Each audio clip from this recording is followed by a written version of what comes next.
Alunos da mediação tecnológica. Olha eu, professor Beto, e mais uma aula com vocês. A gente começa a nossa aula de hoje invocando a Constituição Federal. Direito de ir e vir. Direito constitucional. Direito de locomoção. Imagine vocês, aqui no estado de Rondônia, nós terminamos a construção da estrada de ferro Madeira Mamoré.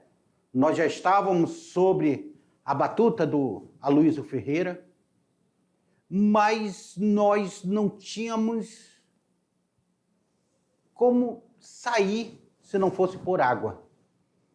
Não tinha como sair daqui de Rondônia se não fosse por água. Começou a ser pensado a abertura de uma BR.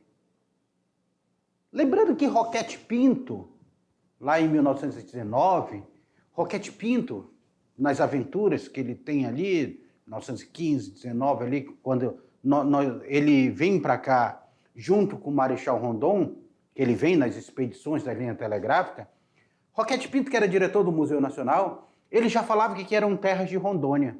E ele já sonhava com uma abertura de uma BR que pegasse o mesmo traço das linhas telegráficas.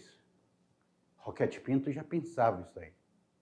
Como fazer uma BR dentro da floresta amazônica, bem no coração da floresta amazônica?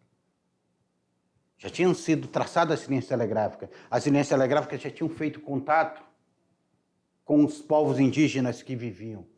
Muitos deles tinham morrido de doença pelo contato com esse homem branco. E agora se planeja colocar tratores, máquinas pesadas, para agora devastar uma grande entrada no meio da floresta amazônica. Nós estamos falando da BR-029, ou BR-364. Na tela para vocês, que agora nós estamos na aula de número 20. Estamos na aula de número 20 e eu, professor João Herbert, conhecido por vocês como professor Beto, estarei falando sobre a abertura da BR-364. A BR-364 que ela era 029, ela começa com o nome 029. Primeiro, ela vai ser chamada de Amazonas Mato Grosso, porque ligava Porto Velho, que era do estado do Amazonas, ao estado do Mato Grosso.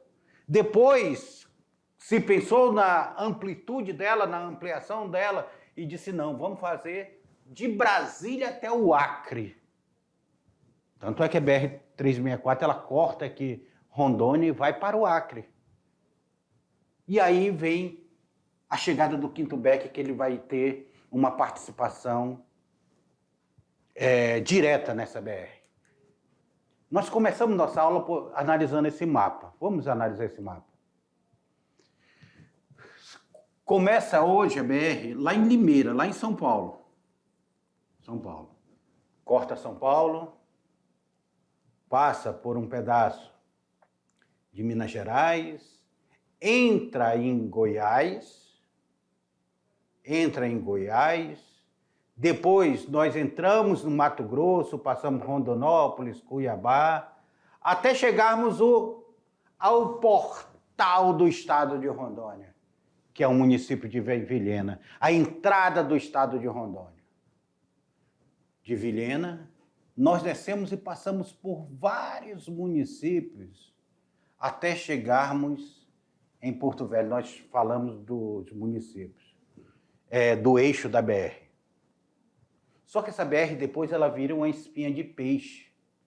Ela vai se propagar para todo lado. E este era o sonho de fazer a locomoção, fazer a ligação do centro-oeste do país com o extremo norte, porque ela, além de ela passar por Porto Velho, ela segue até Cobirra, até a fronteira, lá em Brasileia, na fronteira do Acre com a Bolívia, do Acre com o Peru, nós vamos ter aqui, então, essa BR fazendo essa divisão. Vem cá comigo. Nós sabemos que abrir uma estrada ela é necessária, devido a essa necessidade que nós temos de ir e vir. Mas vocês parem para pensar o quanto uma BR ela pode trazer destruição da natureza.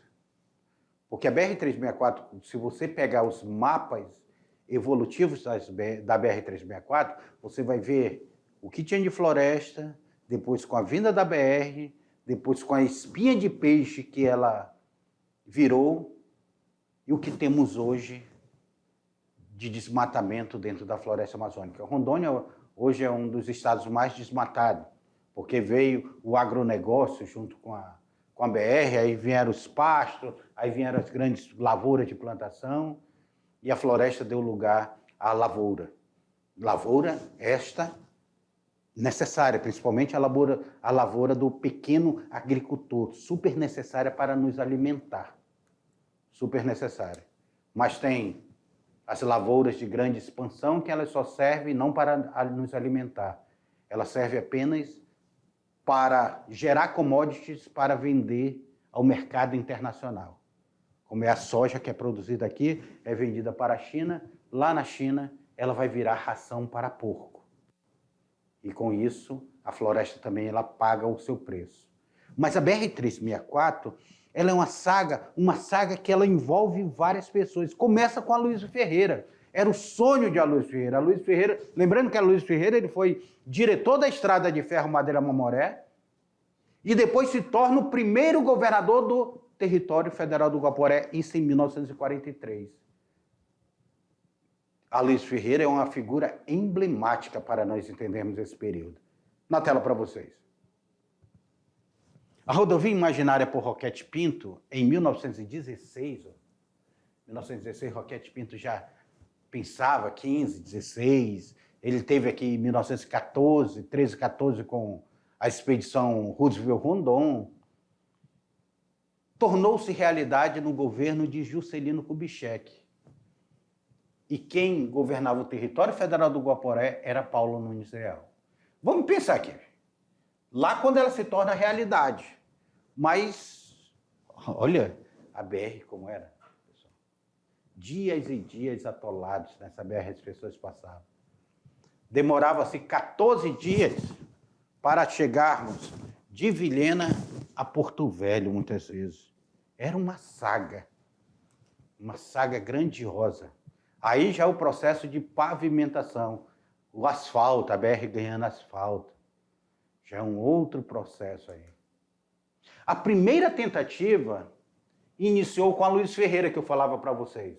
Ainda na década de 30 e 40, porque na década de 30 é quando ele assume a direção da Estrada de Ferro Madeira Mamoré, e a década de 40 é quando, em 1943, ele se torna o primeiro governador do território federal do Guaporé. Certo? Nós estamos falando de década, tá? Não estamos falando de data, não. Específica, não é 1930 ou 1940, é na década de 30 e década de 40. E o nome inicial seria Rodovia Amazonas-Mato Grosso. Porque ligava a cidade de Porto Velho à cidade ao estado de Mato Grosso. Ao estado de Mato Grosso, ligaria aí. Então, Amazonas-Mato Grosso, porque Porto Velho era AM, era Amazonas, pertenceu ao Amazonas, até o Mato Grosso. O trajeto deveria seguir o percurso do paralelo à linha telegráfica, sendo essa tentativa paralisada em 1945. Então, vem cá comigo. Aloysio Ferreira já pensava nessa abertura da BR. Qual seria o trecho? Olha, para facilitar, nós temos a linha telegráfica que foram implementadas, e a linha telegráfica ela já tinha feito um rasgo no meio da floresta. Então, por que não utilizar essa picada já feita pela linha telegráfica, pela Comissão Rondon? Você pensou assim. Estava pensando, estava assim empolgado. Só que em 1945, É um período que Getúlio Vargas larga a presidência da República. Ele é tirado da presidência da República, Getúlio Vargas, em 1945. E era Getúlio Vargas que tinha o projeto da Marcha para o Oeste, que nós já falamos aqui sobre a Marcha para o Oeste de Getúlio Vargas. Então, o projeto não se dá continuidade da criação, da abertura dessa BR. E aí, será que o sonho acabou? Será que vai ficar por isso mesmo? O que vocês acham? Olha essa foto aí na tela para vocês. Olha essa foto aí. Essa foto da BR, ainda, só a abertura dela, sem asfalto. Era uma saga, gente. Era uma dificuldade muito grande você atravessar essa BR. Lamaçal, na época do inverno era quase impossível passar. E aqui eram os caminhões que iriam vir abastecer a Comissão Ford. Teve uma caravana Ford que rasgou essa BR para chegar a Porto Velho. Ainda no governo, nós temos aí o governo do Paulo Nunes Leal, no dia 15 de março de 1960. Então, 15 anos depois, passou 45. Em 1960, o presidente da República criou o decreto 47.933. Esse decreto ele criava uma comissão especial de construção da rodovia. Olha aqui, ó. Agora ela não pega mais Mato Grosso Amazonas, ou Amazonas Mato Grosso. Ela já é chamada em 1960 de Brasília Acre. Ou seja, Brasília, que estava sendo constituída como capital do Brasil, até o extremo norte do Brasil, que é o estado do Acre. As obras seriam concluídas em 10 de dezembro, ainda de 1960, sendo somente inaugurada em 13 de janeiro de 1961. Então, se tem essa abertura, essa picada dessa BR, para tentar, se chegar a Porto Velho e chegar a Rio Branco, no Acre. Com a construção da rodovia, as condições para o povoamento do estado estavam dadas. Não somente para Rondônia, mas também para o estado vizinho. Quem era o estado vizinho? Tanto o Acre quanto o Amazonas, cuja ligação por terra com o centro-sul do país tornaram-se possível.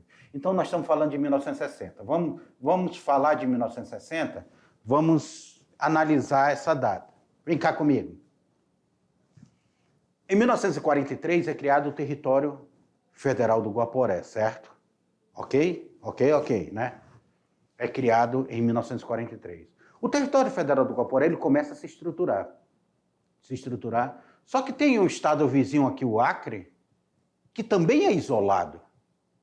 Nós temos Rondônia, que também é isolada. E nós temos o sul do Amazonas, que também é isolado. Regiões essas que eu estou falando para vocês, que o meio de transporte era o fluvial, eram as embarcações que levavam, lá do Acre se saía pelo Purus, ali, pelaquela região, e aqui saía-se pelo Madeira. Era um meio de comunicação. Nós tínhamos comunicação com o centro-oeste e com o sudeste, com o sul do país? Não tínhamos comunicação direta. Já pensou você querer ir para o Paraná naquele momento? Eu vou visitar Curitiba. Meu Deus, como você faria? Você teria que sair de Porto Velho, ir até Manaus, de Manaus a Belém, de lá você sairia para o Oceano Atlântico, do Oceano Atlântico você chegaria no Rio de Janeiro, ou poderia ser na cidade nordestina, para até então você pegar um ônibus para chegar até o seu destino. Era uma saga que demorava dias e dias. E agora nós temos a possibilidade de ser criado uma BR aqui nessa região. E a BR-029, Essa BR agora, chamada-se de Brasília-Acre, ela é aberta, ela começa a ser aberta. Vocês vão ver aqui na aula, vocês vão ver a figura do Juscelino Kubitschek, derrubando uma árvore, passando por cima da árvore, que o progresso, olha a questão da visibilidade o progresso naquele momento era visto como inimigo da natureza e a natureza inimiga do progresso. É por isso que hoje nós falamos muito em sustentabilidade.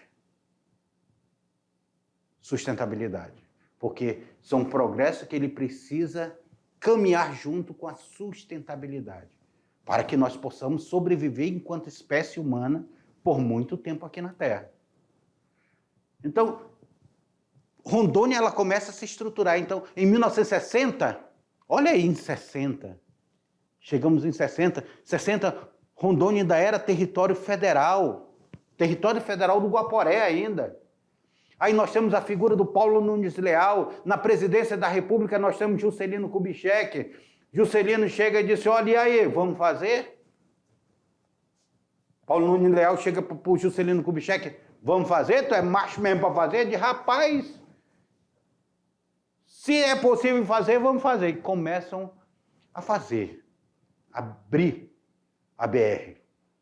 Essa abertura da BR com derrubada de mata, encascalhamento, ainda não tinha a pavimentação asfáltica naquele momento, mas começa a se abrir um caminho. Quantas linhas? A linha que vocês moram é asfaltada? Não, né? Hoje só é na linha ali no cascalho e tal, vocês, aquela aventura, na época de chuva, fica com dificuldade de passar. Agora imagina uma BR ligando daqui a Brasília nessas condições. Essa é a cara da BR-364.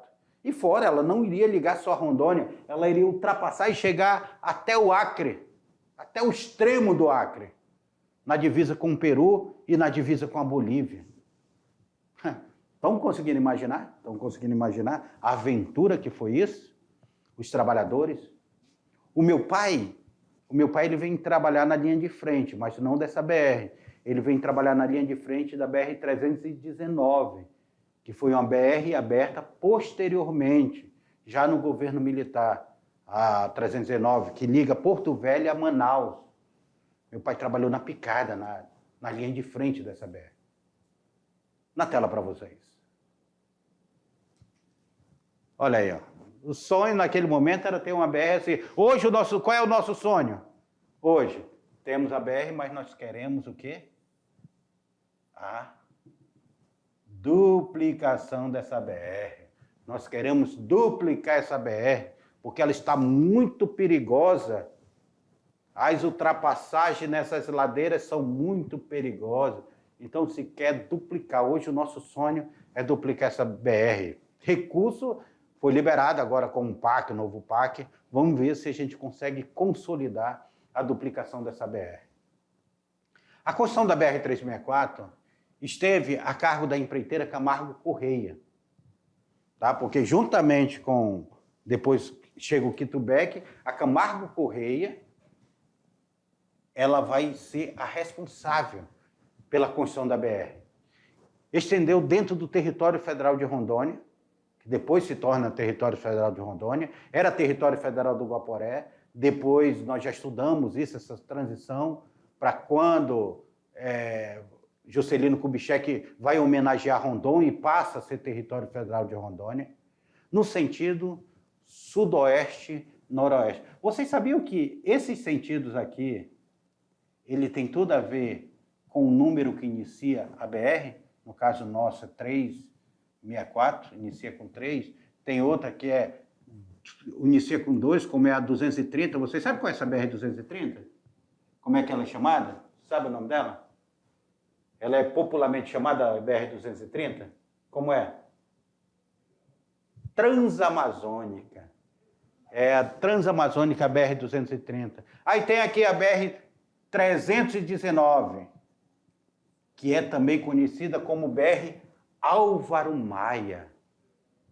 Tá? A 319 liga Porto Velho a Manaus. Porto Velho a Manaus. A 230 liga o Amazonas, da cidade de Lábrea, até o Nordeste brasileiro, passando pelo meio da floresta amazônica. Essa daqui nunca teve a sua pavimentação total. A 309 já foi pavimentada, mas ela já perdeu a sua pavimentação. Eles estão tentando, hoje, conseguir uma liberação ambiental para voltar a pavimentar.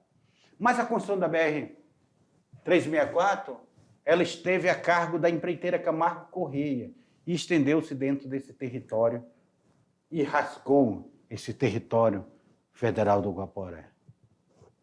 Era floresta no chão para que pudesse passar o caminhão. Olha aí o Quinto Beck. Aí já é o trabalho do Quinto Beck, trabalhando aí na pavimentação da BR. Vamos sair de 1960 e vamos para 1966. 1966 ficou concluída a ligação de Cuiabá até Porto Velho.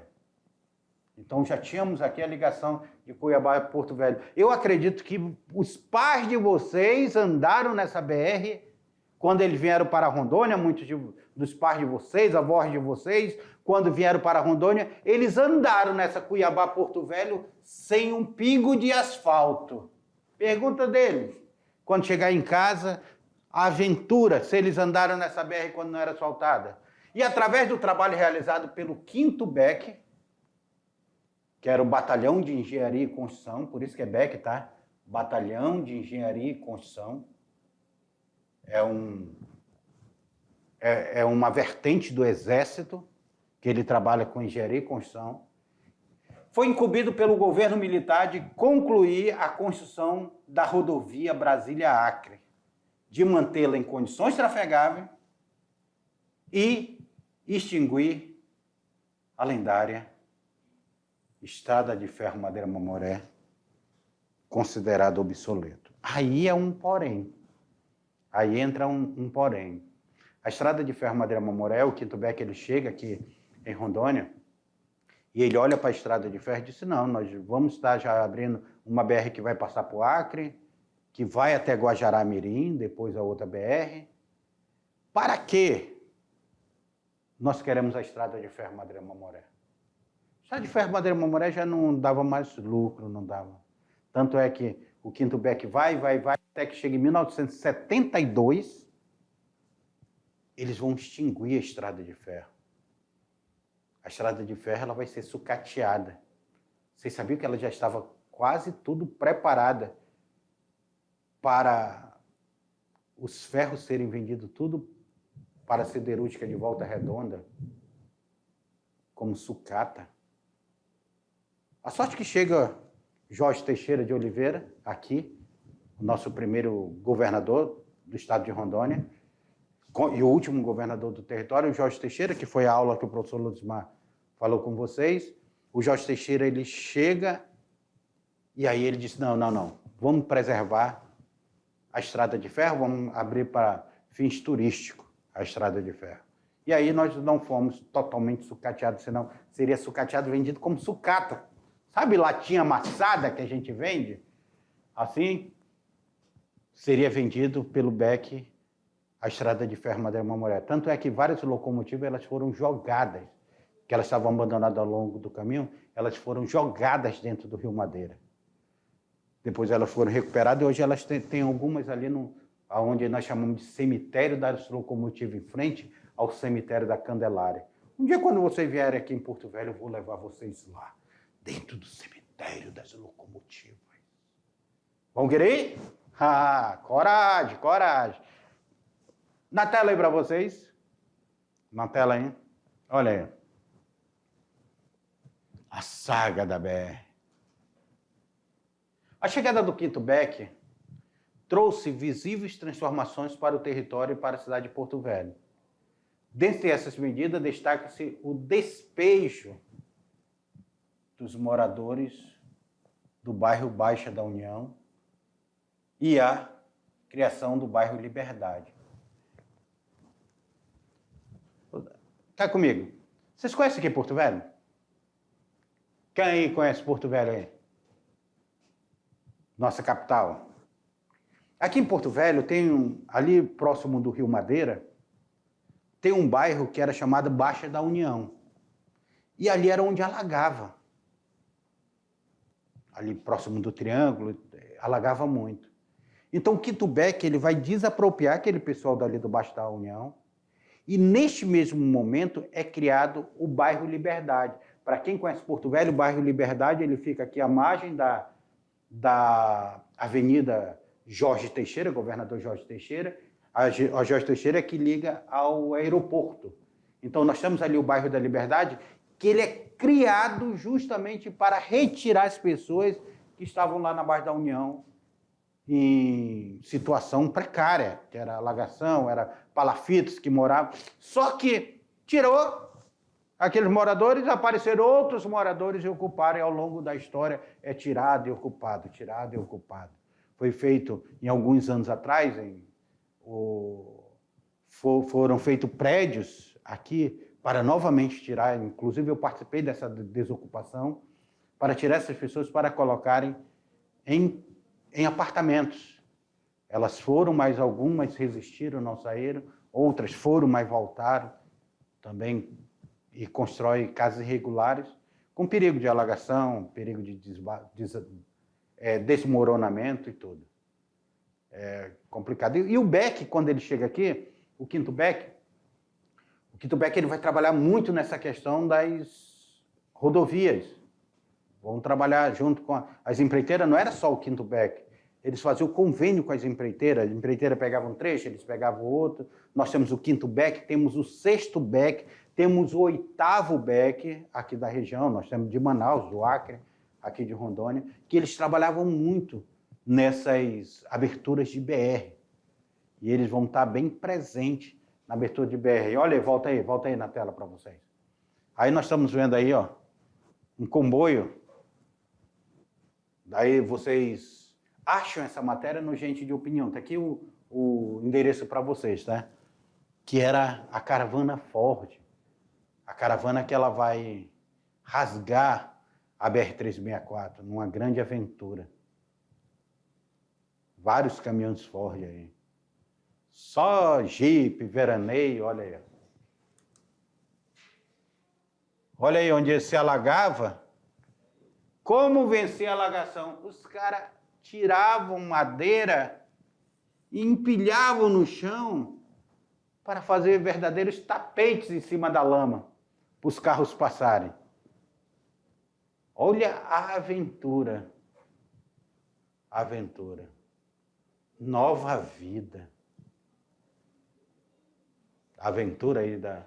Percebam vocês que são desvios aqui que eles estão fazendo, porque provavelmente a parte da BR já alagou, não tem mais como passar. Não tem mais tráfego. Tem mais como trafegar. O presidente Juscelino Kubitschek, ele é apelidado de JK, tá? Ele recebe esse apelido de JK. Após derrubar a última árvore da rodovia, Cuiabá-Porto Velho, ou Belém, Acre, caminha sobre o seu tronco. Essa solenidade realizada em Vilhena, no dia 4 de julho de 1960. Olha aí, ó. Essa é uma imagem emblemática. A enorme Sapupema destaca-se no meio da clareira, como a última resistência ao avanço da estrada. Ela foi preservada para um honroso fim.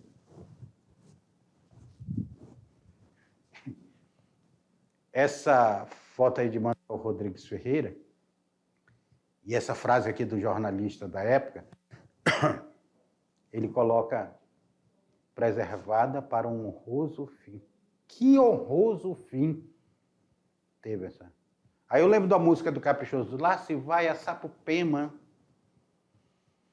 minha infância virou lenha, ai, ai, que dor, ai, ai, que horror. A Sapupema, ela é colocada, ela é deixada propositalmente como sinônimo de resistência da floresta. E Juscelino Kubitschek tem uma outra simbologia aqui. Ele sobe num trator que derruba Sapopema, que empurra Sapopema, cai e ele caminha por cima. A simbologia que se procura colocar nessa caminhada dele é que o progresso venceu a floresta. A floresta era vista como o grande inimigo do progresso. E o progresso precisava vencer essa floresta. Juscelino Kubitschek tem uma história muito interessante que nós vamos estudar lá no terceiro ano, quando nós estudarmos a história do Brasil. Ele que vai ser governador de Minas Gerais, depois de governar Minas Gerais, ele vai se candidatar à presidência da República, porque nós tivemos a morte de Getúlio Vargas.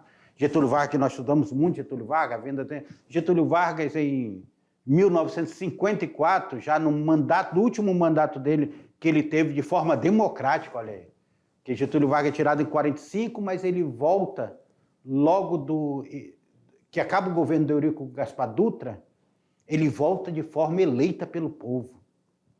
Só que ele recebeu uma pressão tão grande, que agora ele não era mais ditador, e ele vai dar um tiro no próprio peito, Getúlio Vargas. Aí tem esse problema de transição até que o presidente eleito vai ser JK, Juscelino Kubitschek, que era governador de Minas Gerais. Ele vem para ser presidente do Brasil e ele tinha um lema: construir o Brasil 50 anos em 5. E ele começa esse processo de construção desenfreada. Brasília, gente, Brasília foi construída no meio de uma área do Brasil que é considerado um verdadeiro deserto, o clima de Brasília. E ele construiu Brasília em 3 anos. Imagina vocês, uma cidade inteira sendo construída em 3 anos. Foi uma saga muito grande da construção de Brasília. Uma saga que nós vamos ter assim, sem igual da construção de Brasília. E aí nós temos aqui essa Sapopema na frente da floresta. Sapopema essa que se deu local ao grande empreendimento. Na tela.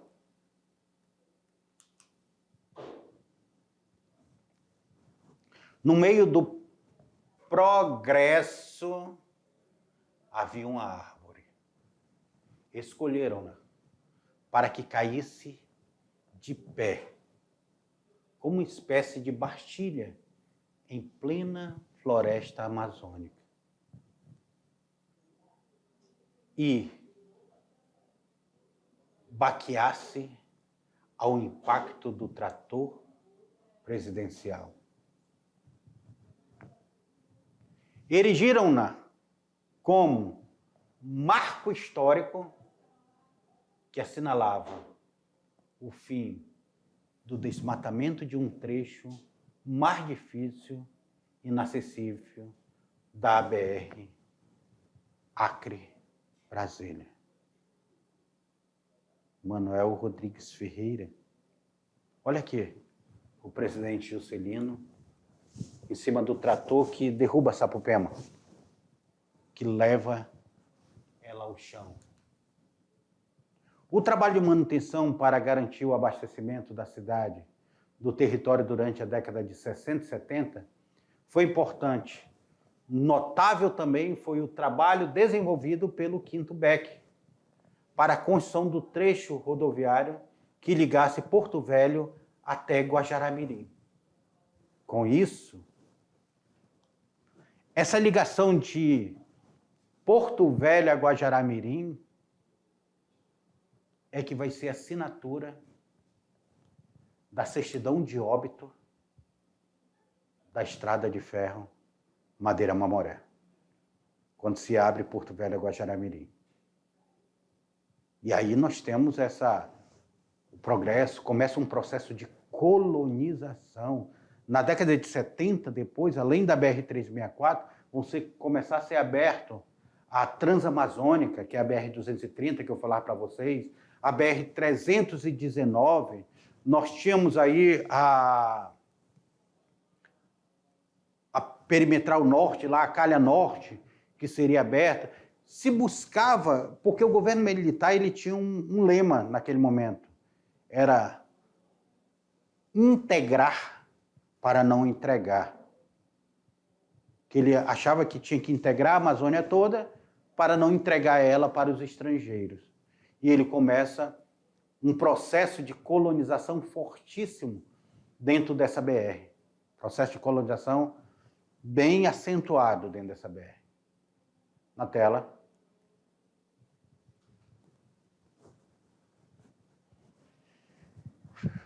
Olha aí, ó. Aí já ela pavimentada, aqui já a galera fazendo demarcação.